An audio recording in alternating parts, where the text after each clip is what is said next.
প্রতিদিনকার মতো একটি স্বাস্থ্য বার্তা নিয়ে এসেছি। আমি ডাক্তার পঙ্কজ। আজকে আলোচ্য বিষয় হলো ডায়পার র্যাশ। কেন হয় ডায়পার র্যাশ? কারণ হলো এই ডায়পারের সাথে স্কিনের যদি কোনো ঘর্ষণ হয়। ২ নম্বর কারণ হলো ডায়পার দীর্ঘক্ষণ ভেজা থাকার কারণে এখানে ফাঙ্গাসের ইনফেকশন হতে পারে, ব্যাকটেরিয়ার ইনফেকশন হতে পারে। ৩ নম্বর কারণ হলো ডায়পার খুলে ফেলার পরে এখানে ভিজা টিস্যু বা অন্য কোনো সুগন্ধিযুক্ত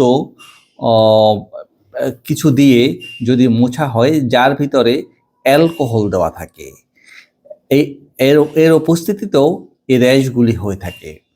ডায়পার র্যাশ হলে শিশুদের জ্বালা হতে পারে, ব্যথা হতে পারে এবং শিশু কান্নাকাটি করতে পারে।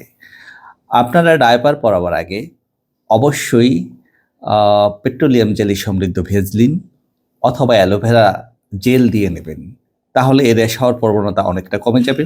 ২ ঘন্টা পর পর ডায়পার চেঞ্জ করে দিবেন। আর এই ডায়পার র্যাশ যদি এমনিতে সাধারণ আবহাওয়ায় রাখার পরেও না কমে, নারকেল তেল দিবেন। নারকেল তেল দেওয়ার পরেও যদি না কমে, ডাক্তারের পরামর্শ নেবেন। ভালো থাকবেন, সুস্থ থাকবেন।